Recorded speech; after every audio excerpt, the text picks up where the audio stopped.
Laisse béton! Une fois qu'on a décidé de quitter l'hypermétropole pour ouvrir une nouvelle page de sa vie dans un territoire, concrètement, qu'est-ce qu'on fait ? L'épisode que vous allez entendre vous propose une solution parmi d'autres. Vous y entendrez Aurore Thibault présenter Laou, la plateforme qu'elle a créée il y a quelques années pour aller chercher les familles et les faire venir dans les territoires. Dans cette conversation, Aurore nous parle de stratégie et de digital. Elle nous parle surtout d'amour de ces territoires qui nourrit l'espoir de faire bouger des dizaines de milliers de personnes vers un meilleur cadre de vie. Je suis Amélie Dague, bienvenue dans Laisse béton et bonne écoute.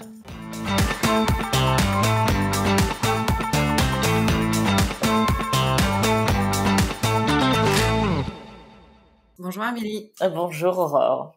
Alors Aurore, tu as fondé et tu diriges une plateforme qui s'appelle Laou, L-A-O-U, et qui, si je ne m'abuse, accompagne les talents, c'est comme ça que vous décrivez, qui décident par eux-mêmes de quitter les hypermétropoles pour un meilleur cadre de vie.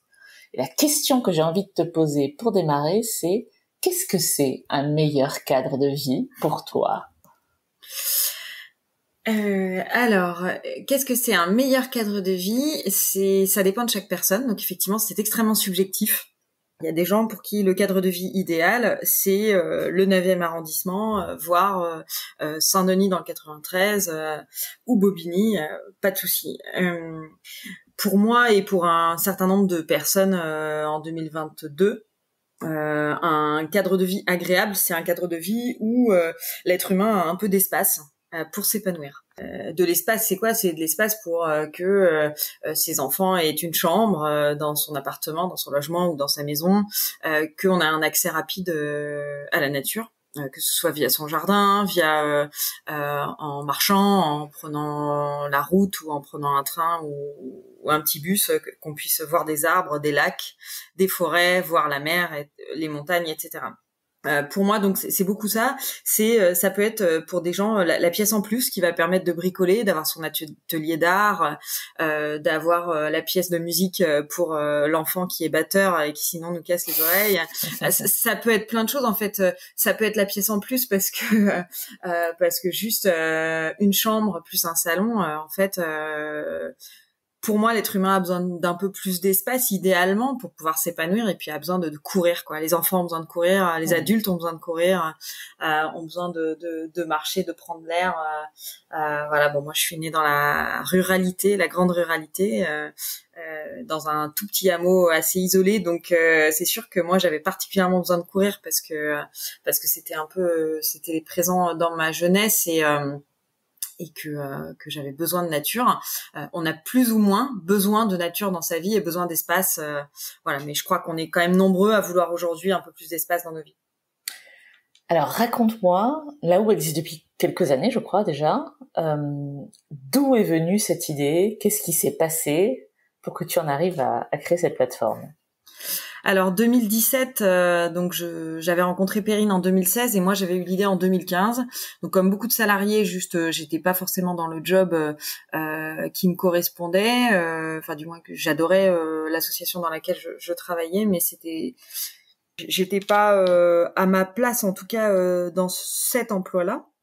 Et du coup, je réfléchissais beaucoup à me mettre à mon compte et vraiment l'attractivité des territoires, c'était quelque chose qui me travaillait beaucoup parce que je suis issue d'un petit hameau, comme je le disais tout à l'heure, rural, paumé au nord de la Haute-Vienne, suffisamment loin d'une métropole pour pas y aller souvent, mais mes parents sont paysans, donc avaient très très peu de temps, et du coup moi j'ai vraiment vécu ce qu'on peut appeler l'isolement, on va dire, à la fois, mais à la fois la grande richesse de la ruralité, avec tout ce que ça peut apporter à des enfants. Et donc c'est une zone rurale qui est assez pauvre et qui a perdu beaucoup d'habitants avec le grand exode. C'est dans le Massif central, donc le grand exode de 1850 aux années 2000 en fait, ça s'est jamais vraiment arrêté. Donc je suis issue d'une zone qui n'a pas d'attractivité, qui est très peu connue, qui continue à ne pas trop attirer et qui pourtant est géniale. que moi j'adore, que je trouve extraordinaire, à la fois parce que une vraie authenticité des gens, un vrai sens de l'accueil, des paysages extraordinaires, des lumières, que je ne connais pas ailleurs. Voilà, c'est une zone très spécifique entre le Bas-Berry, voilà, le nord du Vienne qu'on appelle la Basse Marche. Voilà, faut y être né ou faut y avoir vécu pour avoir de l'affection pour cet endroit qui est vraiment extraordinaire, mais qui attire peu. Et combien il y a d'endroits comme ça en France? Il y en a plein. Il y a 30% des départements qui ont perdu des habitants depuis 1850 ou 1900, qui n'ont jamais retrouvé leur nombre d'habitants, alors que parallèlement, la France est passée de 40 millions à 65 millions d'habitants. C'est-à-dire que collectivement... On voit bien où ils sont, alors. Voilà, exactement. Collectivement, nous avons tous gagné 25 millions d'habitants. Ouais. En plus, via la natalité essentiellement et un peu d'immigration. Il y a des départements qui ont perdu au même moment de la population. C'est-à-dire, non seulement ils en ont pas gagné, mais en plus, ils ont fourni les autres. Donc, les gens se sont vraiment concentrés dans les métropoles. Les départements d'Île-de-France ont gagné 300%. En dehors de Paris, de population. La côte a gagné pas mal de population. Et puis dernièrement, les métropoles, les grandes métropoles régionales comme Bordeaux, comme Toulouse, etc. Donc ça, c'est ultra concentré dans 10 villes en France. On parle de 10 villes. Punto. 10 villes, PACA, c'est tout. Donc en fait, c'est au service de ces 10 villes et de la région PACA, on a vidé la France. On a vidé des centaines de villes, des milliers et des milliers et des milliers de villages. Cet exode, il a jamais été compensé. Aujourd'hui, on dit l'exode rural n'existe pas. L'exode urbain, n'existe pas.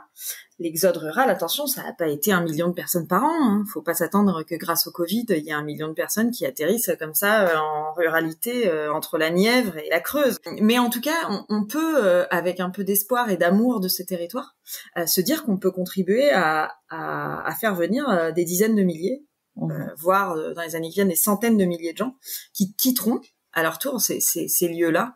Moi, je crois pas à l'hypermétropolisation continue. C'est une parenthèse de l'histoire. Ça fait 150 ans que ça dure. C'est tout. Point. 150 ans à l'échelle de l'humanité. C'est rien du tout. Donc, il y a toujours eu des phénomènes de ville, mais jamais des phénomènes où, comme ça, on s'entasse les uns sur les autres dans le monde. Donc, en fait, c'est une parenthèse de l'histoire. C'est le XXe siècle. C'est le début du XXIe. Ça peut changer. Et moi, je fais partie des gens qui pensent que ça va changer. Et qui ont donc décidé et qui font tout pour que ça change. Et qui font tout pour que ça change, exactement. Ça va pas se faire en un an, ça va pas se faire à coup de millions de personnes qui vont prendre des wagons de TGV comme ça pour atterrir au milieu du Cher. Non, ça va se faire petit à petit. Et ça va se faire parce qu'on va arrêter de dire aux gens que vivre dans une métropole, c'est la seule façon de vivre heureux. Voilà, donc d'où là-haut. Très clair. Donc, tu lances là-haut en 2017 avec l'idée de t'adresser à la fois aux individus qui ont le projet de quitter la ville ou qui se posent la question, et aux collectivités. Comment ça se passe au début? Oui, c'est ça. Au début, on se dit on va s'adresser aux collectivités locales et aux entreprises qui recrutent en région. Et puis finalement, on a mis un peu en stand-by les entreprises pour l'instant.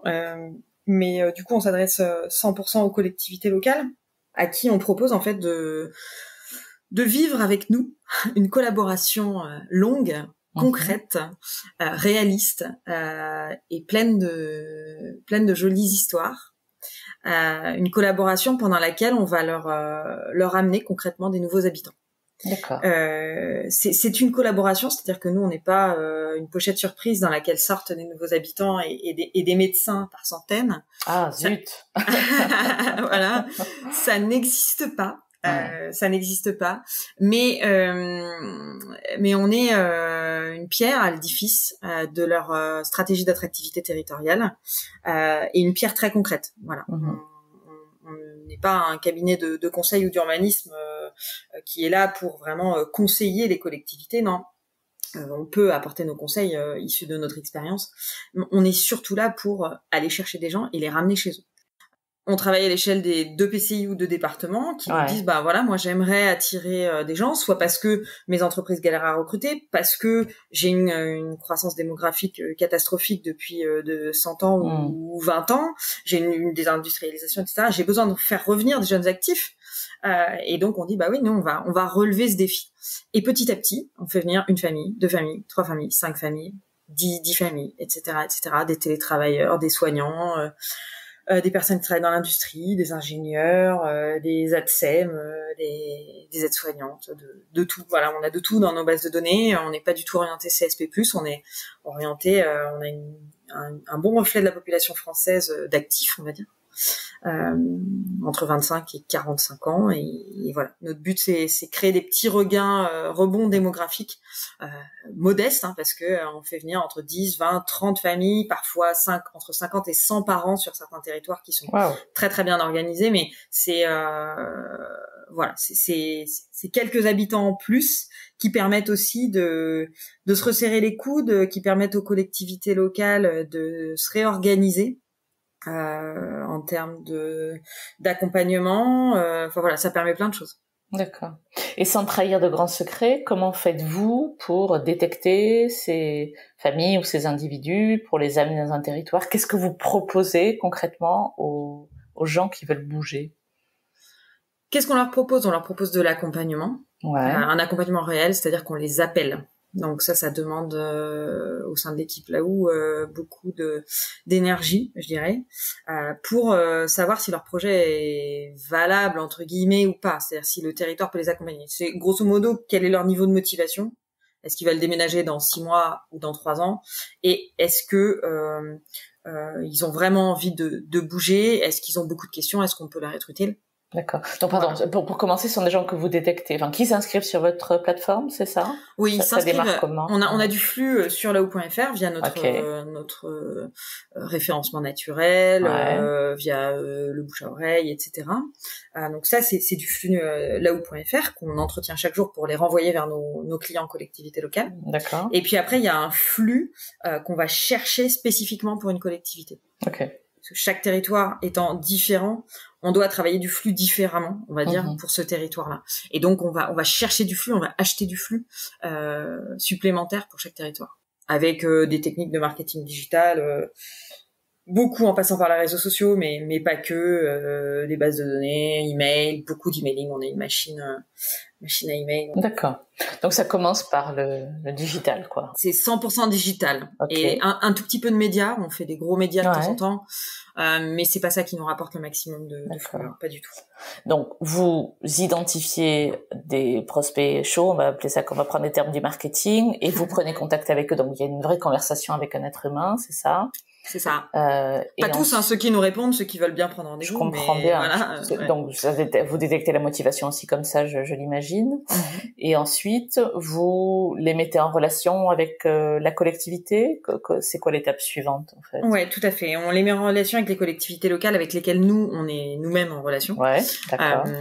Et effectivement, la collectivité locale a un interlocuteur généralement centralisé qui prend le relais. C'est-à-dire que cette personne, nous, on a un tableau de bord partagé avec cette personne sur laquelle il y a les listes de contacts et puis où est-ce qu'ils en sont dans leur motivation et puis toutes les informations qui sont celles qui leur appartiennent à ces personnes-là.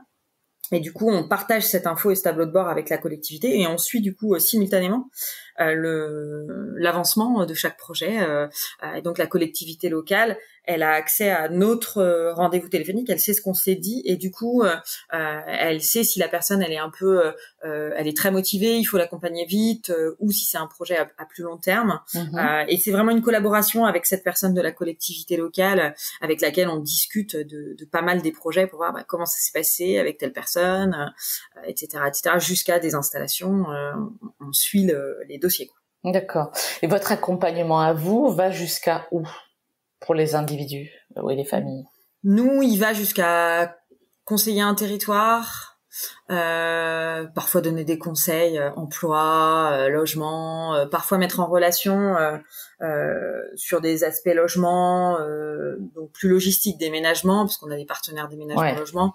Donc parfois ça va jusque là.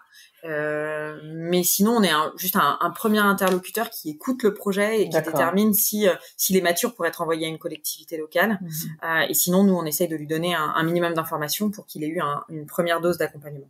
Donc vous êtes dans la mise en relation, quoi. C'est ça, on attire les personnes qui veulent changer de région D'accord. On leur apporte un premier niveau d'information, surtout via la plateforme. Il y a beaucoup d'informations sur les territoires. Il y a l'outil leur permet tout simplement de choisir une ville, tout simplement.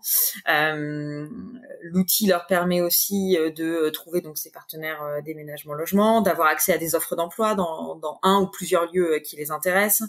Voilà, donc on a un panel de choses. On a un outil qui leur permet de comparer les pouvoirs d'achat entre entre Paris et le territoire qu'ils ont choisi.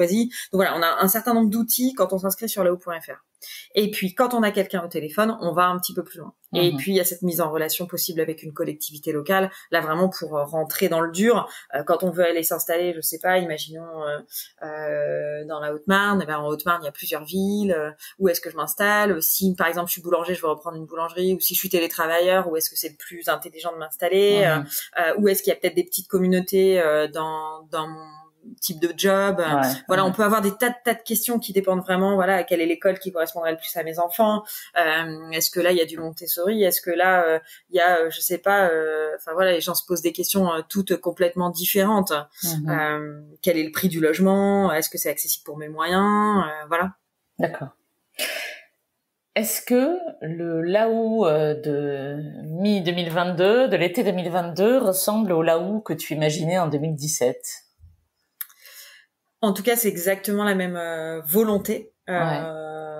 Heureusement, il ressemble pas à ce que j'imaginais en 2017 parce que, en fait, quand moi j'ai démarré, si tu veux, j'avais aucune notion de comment on fait un site web et comment on réussit à toucher un utilisateur. Donc, autant te dire que je n'aurais pas rencontré mon associé là où ne ressemblerait à rien ou à un truc vraiment mal conçu. Donc je dirais heureusement qu'il ressemble pas à ce que j'avais moi-même imaginé. Pour tout te dire, au début j'imaginais un forum, juste un forum entre des personnes qui se posent une question sur un territoire et des vrais habitants qui répondent parce que en fait mon constat de base, l'un de mes constats, c'était que on dit n'importe quoi sur les territoires. Non mais on dit n'importe quoi, les médias disent n'importe quoi. D'accord. On colporte des idées, enfin voilà, grosso modo c'est simple dans la tête des médias et du coup de beaucoup de Français. À Paris, on s'éclate. À Bordeaux, on s'éclate presque.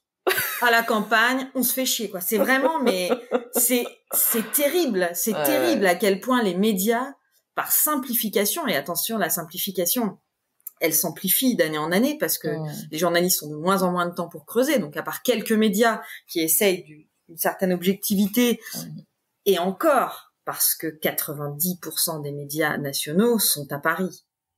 Là, depuis le Covid, du coup, ils ont changé d'angle parce que les villes moyennes, c'est quoi une ville moyenne? Mais les villes moyennes, c'était un peu le nouveau mot d'ordre depuis un an ou deux, mettre en avant les villes moyennes. Parce qu'il fallait quelque chose de nouveau, quoi. Parce qu'effectivement, les gens, ils se sont rendus compte que Bordeaux, c'était un petit Paris. Toulouse, c'est un petit Paris. C'est exactement, vous voulez exactement la même qualité de vie, mais en ayant eu l'impression de déménager? Mais allez vivre à Toulouse ou à Bordeaux. Mais c'est exactement la même vie. Voilà. Alors, certes, vous êtes un petit peu plus près des Pyrénées, quand vous êtes à Toulouse et à Bordeaux. Vous êtes un petit peu plus près de la mer. Mais enfin, votre vie en ville, votre taille de logement, votre vie du quotidien, elle ne va pas changer. Mais d'ailleurs, c'est ce que veulent beaucoup de gens. Ils veulent quitter Paris sans changer de vie. Et c'est très bien. Du coup, il faut qu'ils aillent à Bordeaux. Puis il y a plein de gens qui vont à Bordeaux ou à Lyon et qui se disent, je suis quand même un peu déçu parce que c'est vrai que le prix de l'immobilier est un tout petit peu plus bas, mais enfin, entre 10 000 et 6 000, c'est vrai que j'ai toujours pas les moyens, à moins que si je suis cadre supérieur d'une très grande entreprise, de me payer un logement de plus de 50 mètres carrés. Donc, il y a une déception qui va avec ça et qui va avec des médias qui entretiennent cette image-là. Et non, à la campagne, on ne se fait pas chier. Enfin, quelle est cette fake news internationale, quoi. C'est incroyable, c'est incroyable. Je vais pas te demander combien vous avez accompagné de gens, ça n'a pas vraiment de sens. J'aimerais plus être dans le quali, en fait, et j'aimerais que là, à chaud, sans l'avoir préparé, tu me racontes, je sais pas, une histoire, une anecdote, ou même un moment particulier depuis que Laou existe, où tu te serais dit, c'est exactement pour ça que j'ai créé Laou, tu vois. Alors ça, c'est très simple. Je peux te dire, la dernière fois que je me suis dit ça, c'est hier. C'est frais. Hier, il y a Charlotte de mon équipe qui m'a dit oui, tu sais, la MAM qui devait se créer, donc maison d'assistance maternelle à Chaumont, a démarré il y a 2 jours, c'est formidable. C'est pour ça que j'ai créé Laou, moi. Ouais, Pour cette MAM qui s'est installée il y a 2 jours à Chaumont en Haute-Marne, dans un territoire très rural. Ces personnes ont été accompagnées par Laou puis par le département. C'était un beau profil, un beau projet. Et voilà, on se dit dans un petit coin de la tête, j'ai participé à ça. Les 100 familles qui sont allées s'installer en Corrèze en 1 an grâce à notre sourcing et à l'accompagnement de Charlotte du conseil départemental, c'est fabuleux. Voilà, c'est fabuleux, c'est des sentiments fabuleux. Là, nous, notre objectif avec mon associé, c'était d'être utile concrètement, c'est-à-dire vraiment d'avoir des résultats. Nous, on a une branche de résultats. On voulait des gens qui s'installent et des collectivités locales qui retrouvent le sourire aussi grâce à ça. Des élus locaux qui retrouvent le sourire. Et voilà, moi, je sais que la Haute-Marne, elle a eu le sourire hier quand elle a vu ses enfants rentrer dans cette MAM. J'en suis sûre. C'est un sentiment extraordinairement fabuleux, quoi. Ouais, c'est top. Quand vous échangez avec les familles, surtout au début, au démarrage, les premiers contacts, est-ce qu'il y a un frein particulier qui remonte dans leurs questions, leurs hésitations à quitter l'hypermétropole? Est-ce qu'il y a quelque chose qui revient fréquemment? Bien sûr, c'est ce que je disais tout à l'heure, c'est-à-dire qu'ils ont malheureusement ce sentiment que à la campagne, en tout cas dans un territoire plus rural, parce que du coup, là j'insiste sur la ruralité, on travaille aussi pour des petites et moyennes villes, hein, du coup c'est bien sûr. Évidemment quand on travaille pour une ville de 150 000 habitants, c'est pas la même chose, mais quoique le sentiment est le même.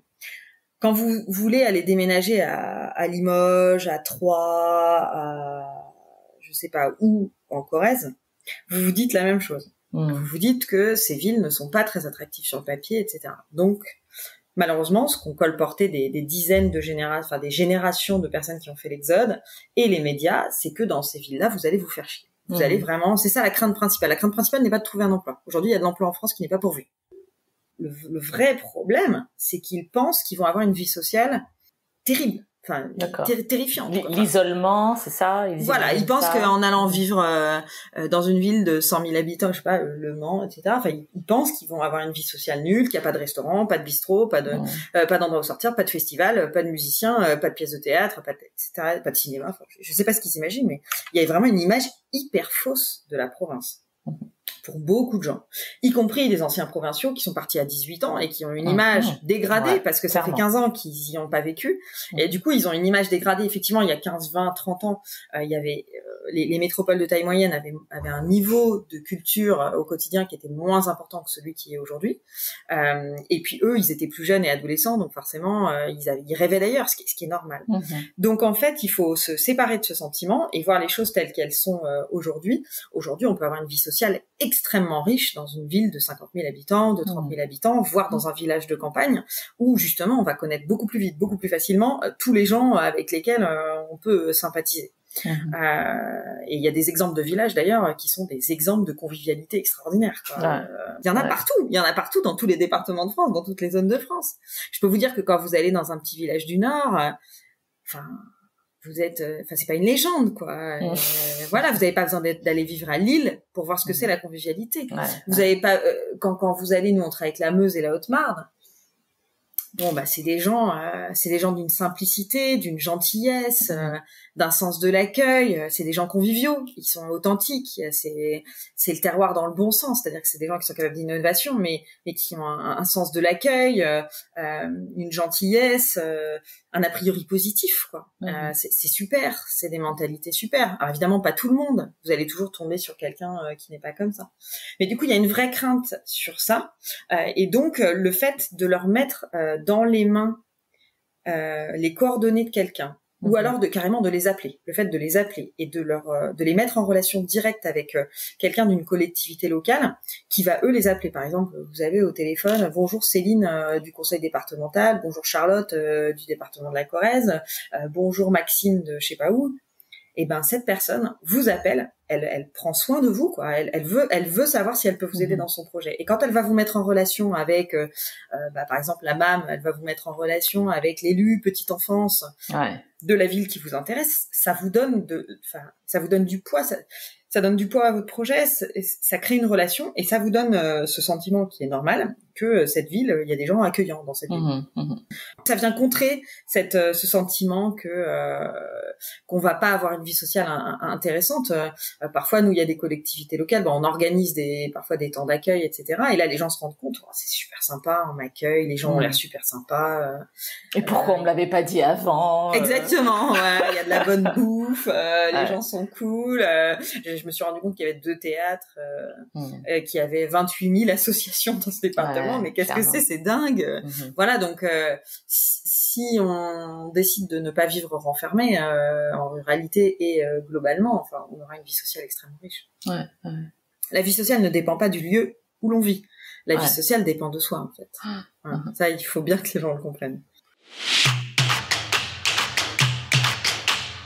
Ce podcast s'adresse à des citadins qui s'intéressent à la vie dans le monde rural et ils se projettent peut-être à plus ou moins longue échéance dans un territoire moins dense que celui dans lequel ils vivent aujourd'hui.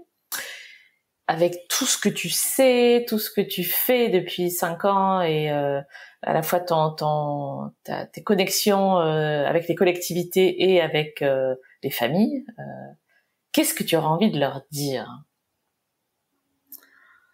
Venez, on est bien, quoi. C'est tout. C'est tout, vraiment. J'ai pas plus de messages que ça. Vous avez si quelqu'un vous dit quoi tu veux aller vivre dans le Cantal, mais quelle idée, mais pourquoi l'écoutez pas, quoi. Enfin l'écoutez pas. Il y a toujours des gens qui sont contre. Faut suivre son instinct, son envie,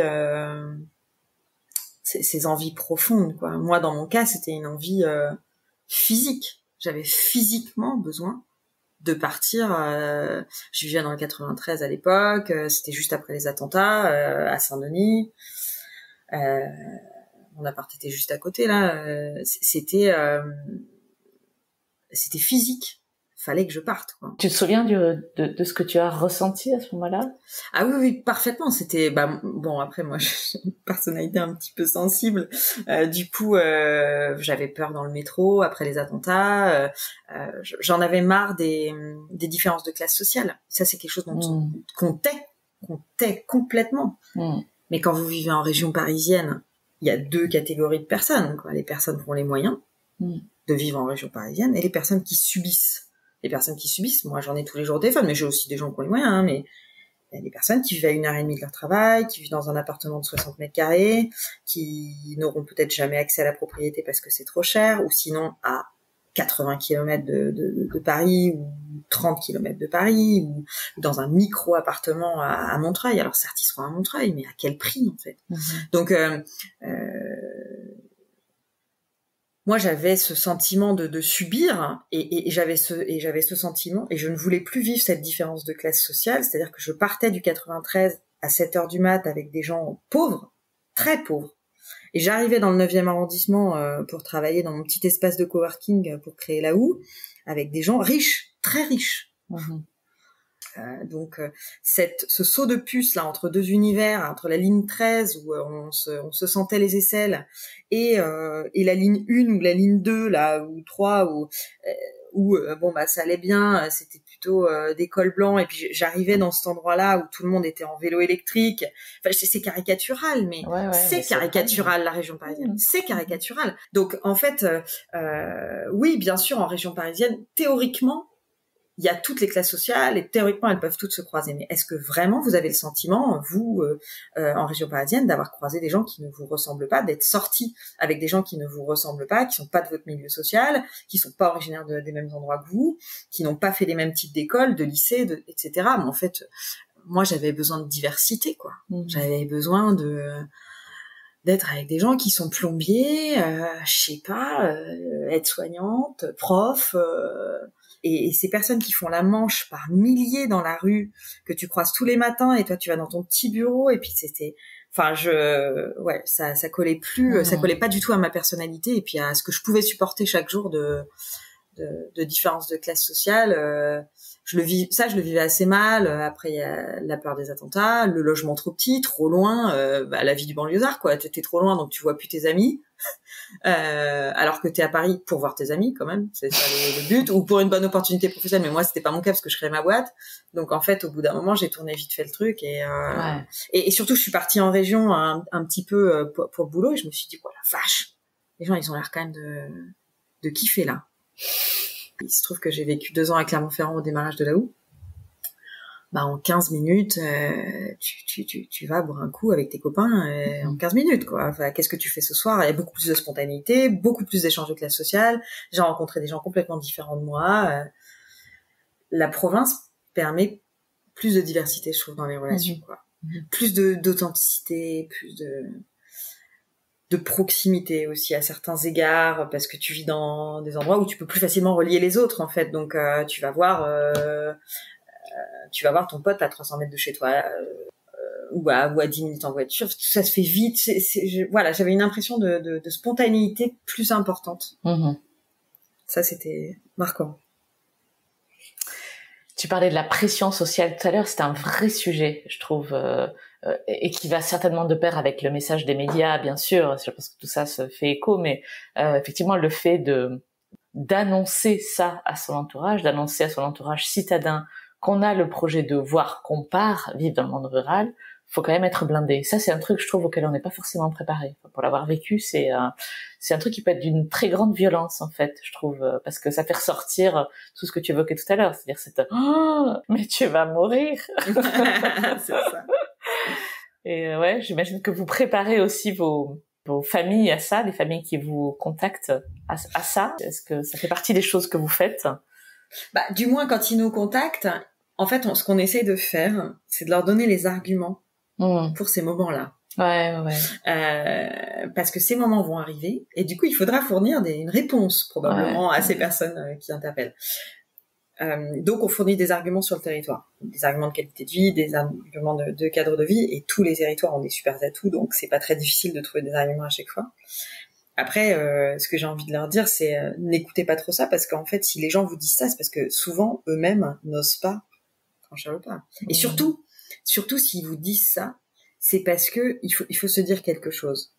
Les gens qui sont allés vivre à Paris, qui sont parisiens, etc., quand vous partez, vous leur dites, votre ville n'est plus mon désir premier.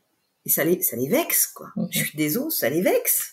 Les mecs sont vexés. Donc, s'ils vous disent ça, c'est juste qu'ils sont vexés à l'intérieur d'eux-mêmes. Et il y a une petite musique qui leur dit, Paris, c'est pas la meilleure ville du monde. Moi, j'ai payé mon appartement 750 000 €. Je me suis endettée pendant 50 ans et 3 générations pour la ville qui, finalement, ne serait peut-être pas le meilleur endroit du monde. Il y a une forme de réassurance. Voilà. Des personnes qui vivent à Paris, de bâcher la province et de bâcher les gens qui vont en province. C'est naturel, c'est humain, il faut les pardonner. Donc, si vous les entendez bâcher votre projet, les écoutez pas et rigolez, quoi. Rigolez. Voilà. Et demandez-leur s'ils sont sûrs d'être heureux. Et ça viendra de longues discussions philosophiques qui se termineront bien tard. Exactement. Prenez des notes. Ouais, prenez des notes et envoyez-les-moi.